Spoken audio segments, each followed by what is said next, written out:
Everyone. Our today's lecture is on basic concept related to money chapter. The lecture is totally based on NCERT and TRGen. Starting with the lecture, we will first learn about the definition of money. Now, what is money? Money is anything that is generally accepted as a medium of exchange, measure of value, store of value, and a standard of deferred payment. Here the word medium of exchange means money का इस्तेमाल कभी भी किया जा सकता है कोई भी कमोडिटी किसी और कमोडिटी के साथ एक्सचेंज करने के लिए। मतलब अगर हमें कोई भी सामान खरीदना हो तो मनी एक ऐसा मीडियम ऑफ एक्सचेंज है जिससे हम उस सामान को खरीद सकते हैं। मेजर ऑफ वैल्यू, मनी का इस्तेमाल हम कर सकते हैं किसी भी कमोडिटी को मेजर करने के लिए, उसका प्राइस बताने के लिए। स्टोर ऑफ वैल्यू, मनी का इस्तेमाल करा जा सकता है उसे स्टोर करने के लिए, उसे अपने पास रखने के लिए ताकि वो फ्यूचर हमारे लिए काम आ सके। And a standard of deferred payment, here the word deferred means future payment. तो कभी भी वर्ड डिफर्ड आए तो इसका मतलब फ्यूचर पेमेंट या कॉन्ट्रैक्चुअल पेमेंट से होता है। तो मनी का इस्तेमाल फ्यूचर पेमेंट्स के लिए और कॉन्ट्रैक्चुअल पेमेंट्स के लिए किया जाता है। पर मनी का कभी भी मतलब ये नहीं होता कि मनी सिर्फ और सिर्फ क्या हो सकता है, अमेरिकन डॉलर ही हो सकता है या सिर्फ और सिर्फ इंडियन रुपीज़ ही हो सकता है। ऐसा नहीं है। मनी कोई भी ऐसी चीज़ हो सकती है जिसको जनरली एक्सेप्ट करा जा सकता है उस कंट्री में फॉर मीडियम ऑफ एक्सचेंज। अगर ट्रांजैक्शंस करने के लिए कोई भी चीज़ जनरली एक्सेप्टेड है तो वो मनी बन जाती है। Talking about the evolution of money, money का एवोल्यूशन कैसे हुआ या मनी इवॉल्व कैसे हुआ? तो मनी इवॉल्व हुआ था because of barter system of exchange. Barter system of exchange क्या है? एशियन टाइम्स की अगर हम बात करें, जब तक मनी इवॉल्व नहीं हुआ था, ऐसे टाइम में कमोडिटीज़ को कमोडिटी के साथ एक्सचेंज किया जाता था, जिसको हम बार्टर सिस्टम ऑफ एक्सचेंज कहते हैं। इसको सीसी इकोनॉमी भी कहा जाता है। सीसी इकोनॉमी का मतलब कमोडिटी कमोडिटी इकोनॉमी भी कहा जाता है। Talking about the problems of barter system of exchange, कि इस सिस्टम के साथ क्या प्रॉब्लम्स थी जिसकी वजह से हमें क्या करना पड़ा। इस सिस्टम के साथ क्या प्रॉब्लम थी जिसकी वजह से हमें क्या करना पड़ा, इस सिस्टम को हटा के मनी को लाना पड़ा। तो इस सिस्टम के साथ पहली प्रॉब्लम थी double coincidence of want. Now what is this problem of double coincidence of want? ये प्रॉब्लम है कि अगर मान लो मुझे कोई कमोडिटी एक्सचेंज करनी है, for example a person A wants to exchange his wheat for rice, that does not mean that the person B also wants the same thing. अगर कोई पर्सन ए है जिसको अपनी वीट एक्सचेंज करनी है राइस के बदले, और उसके सामने एक पर्सन बी है जो वीट लेने को तो तैयार है पर उसके पास बदले में देने को बाजरा है, ऐसे केस में पर्सन ए पर्सन बी के साथ अपनी कमोडिटी को एक्सचेंज नहीं करेगा। तो प्रॉब्लम आई थी डबल कोइंसिडेंस ऑफ वांट की। एक्सचेंज के टाइम पर हर इंसान को सामने वाले से वही चीज़ चाहिए होती थी जिस चीज़ की उसको वांट है, और ज़रूरी नहीं है कि उसे हर बार यही चीज़ मिलेगी जो चीज़ वो चाहता है, जिस वजह से वो कमोडिटी को एक्सचेंज नहीं कर पाते थे और problem of double coincidence of want होती थी। डबल कोइंसिडेंस मतलब सेम चीज़ की ज़रूरत होना दोनों पर्सन को। सेकेंडली हम बात करते हैं lack of common measure of value. Lack of common measure of value problem ये कहती है कि कमोडिटी को एक्सचेंज करना बहुत मुश्किल हो गया था, या कमोडिटी का एक्सचेंज प्राइस दूसरी कमोडिटीज़ में बताना बहुत मुश्किल हो गया था। फॉर एग्जांपल, अगर एक पर्सन को अपनी काऊ एक्सचेंज करनी है और बदले में उसे कोई और कमोडिटी लेनी है, ऐसे केस में कमोडिटी का क्वांटिटी डिस्क्राइब करना मुश्किल हो गया था। फॉर एग्जांपल, वो पर्सन अपनी काऊ कितनी केजी एप्पल्स में दे या कितनी केजी वीट में दे, या अगर सामने वाला पर्सन सोफ़ा एक्सचेंज कर रहा है तो उसे कितना सोफ़ा लेना पड़ेगा, तब जाके वो अपनी काऊ को उसके साथ एक्सचेंज करेगा।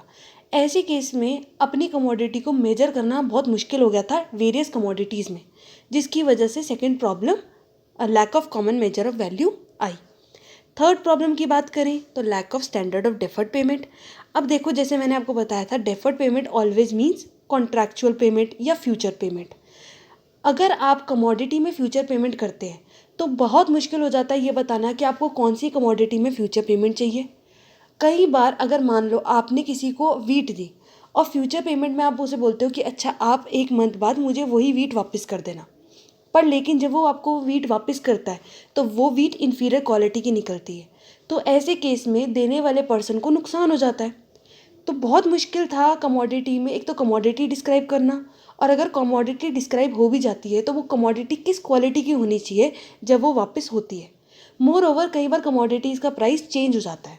फॉर एग्जाम्पल, अगर अभी वीट 10 रुपीज़ पर केजी है और लेटर ऑन इसी वीट का दाम बढ़ के 20 रुपीज़ या 30 रुपीज़ हो जाता है, तो जो पर्सन आपको वीट दे रहा है, फ्यूचर पेमेंट के तौर पर दे रहा है, एक्चुअली उस पर्सन को क्या हो जाएगा, लॉस सफ़र करने पड़ेंगे। तो ये भी एक प्रॉब्लम बन गया था बार्टर सिस्टम ऑफ एक्सचेंज में। Talking about the fourth problem, lack of store of value. Lack of store of value ये कहता है कि हम कमोडिटीज़ को ज़्यादा टाइम तक स्टोर करके नहीं रख सकते because of their perishable nature and because they have a very small shelf life. उनकी शेल्फ लाइफ कम होने की वजह से, रॉडेंट्स, पेस्ट होने की वजह से कई बार कमोडिटीज़ ख़राब हो जाती थी। तो कमोडिटीज़ को फ्यूचर पेमेंट के लिए या फ्यूचर यूज़ के लिए या फ्यूचर कंटीजेंसीज़ के लिए अपने पास रखना बहुत मुश्किल हो जाता था, तो उनको हम ज़्यादा टाइम तक स्टोर नहीं कर सकते थे। इन्हीं सब प्रॉब्लम्स को सॉल्व करने के लिए किसका एवोल्यूशन हुआ? एवोल्यूशन हुआ मनी का। अब अगर हम बात करें फंक्शंस ऑफ मनी की, तो यही प्रॉब्लम्स जो बार्टर सिस्टम ऑफ एक्सचेंज में मनी ने सॉल्व करी हैं, यही प्रॉब्लम्स बाद में जाके फंक्शंस ऑफ मनी बन गए। Starting with the primary functions, so money has served as a medium of exchange. Now transactions can be easily done with the help of money. And secondly, measure of value.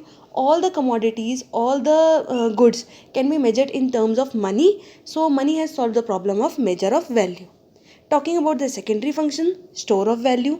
Money can be easily stored.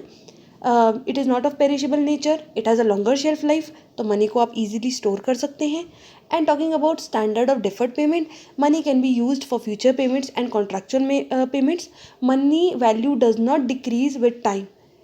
It decrease with time, but after a very long period of time. तो initially इतनी जल्दी money की value fluctuate नहीं करती, तो उसको आसानी से फ्यूचर पेमेंट्स के लिए इस्तेमाल किया जा सकता है। Now stages of evolution of money, how money has evolved. Initially as I told you about the barter system of exchange, तो सबसे पहला evolution of money था commodity money, जिसमें commodity के साथ exchange करी जाती थी। सेकेंड एवोल्यूशन था मेटालिक मनी, जिसमें कॉइन्स में, गोल्ड में, सिल्वर में, मेटल में मनी बनाया जाता था। जैसे किंग्स के टाइम पर क्या होता था, गोल्ड और सिल्वर कॉइन्स होते थे। Third is your paper money. Paper money में क्या है, आपका जो हम नोट्स इस समय इस्तेमाल करते हैं, 50 रुपीज़, 100 रुपीज़ नोट्स, वो सारे पेपर मनी बन जाते हैं, that are made of paper.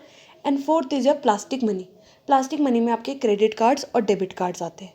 These are the stages of evolution of money. Talking about the classification of money, now money can be broadly classified into four types. First one is your full bodied money.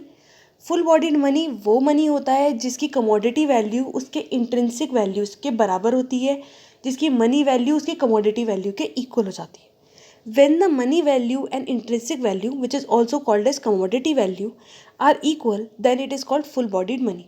For example, अगर आपके पास इस समय कोई coin होगा, अगर उस coin के ऊपर जितना भी पैसा लिखा होगा, जैसे वो 1 रुपी कॉइन है, तो जो उसके ऊपर 1 रुपी कॉइन लिखा है, अगर उसमें मेटल भी 1 रुपी का यूज़ करा जाएगा तो हम उसे फुल बॉडीड मनी बोलेंगे। मतलब जो उसके ऊपर फेस वैल्यू लिखी गई है, जो उसके ऊपर वैल्यू लिखी गई है, अगर उसमें उतने का ही कमोडिटी, उतने का ही मेटल इस्तेमाल किया गया है तो वो फुल बॉडीड मनी हो जाएगा। For example, British time period में 1 रुपये का कॉइन 1 रुपये की सिल्वर से ही बना होता था, तो वो फुल बॉडीड मनी था। Second comes your credit money. Credit money वो मनी होता है जिसकी फेस वैल्यू उसकी इंट्रिंसिक वैल्यू से या कमोडिटी वैल्यू से ज़्यादा होती है।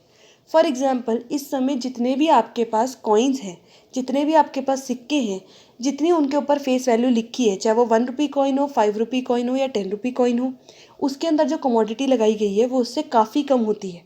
वो 1 रुपये तक की भी नहीं होगी जो उसमें कमोडिटी लगाई गई होगी। तो ऐसे केस में ये क्या बन जाता है, ये क्रेडिट मनी बन जाता है। For example, all coins and notes in circulation right now. जितने भी कॉइन्स और नोट्स इस समय सर्कुलेशन में हैं, सारे के सारे क्रेडिट मनी है। Talking about the third one, fiat money. Fiat money को हम लीगल टेंडर मनी भी कहते हैं। ये वो मनी होता है जो गवर्नमेंट ऑर्डर के थ्रू इशू करा गया होता है। फॉर एग्जाम्पल, जितने भी आपके पास इस समय कॉइन्स या नोट्स हैं, सब पे गवर्नमेंट की मोहर लगी है, सबको गवर्नमेंट ने इशू करा है और गवर्नमेंट उसे लीगल टेंडर बनाती है, इसलिए वो सारे के सारे क्या बन जाते हैं, फिएट मनी बन जाते हैं। Talking about the fourth point, fiduciary money. Fiduciary money is that money which is not issued by the government order, but it is accepted out of the trust between payer and pay. Fiduciary money वो money होता है जिसको government issue नहीं करती है, पर लेकिन लोग इसे एक्सेप्ट करते हैं क्योंकि लोगों का इसके ऊपर ट्रस्ट होता है। देने वाला और लेने वाला, पेयर और पेयर मतलब देने वाला, पे मतलब लेने वाला, दोनों का ट्रस्ट होता है इस चीज़ के ऊपर, इसलिए इसे लीगली एक्सेप्ट किया जाता है, पर ये गवर्नमेंट ऑर्डर के थ्रू इशूड नहीं होता। फॉर एग्जाम्पल चेक को गवर्नमेंट ने इशू नहीं करा है, पर लेकिन लोगों का ट्रस्ट है on banking system, on cheque, जिसकी वजह से वो इसे एक्सेप्ट कर लेते हैं as a medium of exchange. तो ये क्या बन गया, ये बन गया fiduciary money. Now we come to the end of this lecture. I am also bringing a new video regarding my advanced concept of money, where we will talk about money supply and measures of supply. If you like the video, don't forget to like, share and subscribe. Press the bell icon for future updates. Thanks for watching.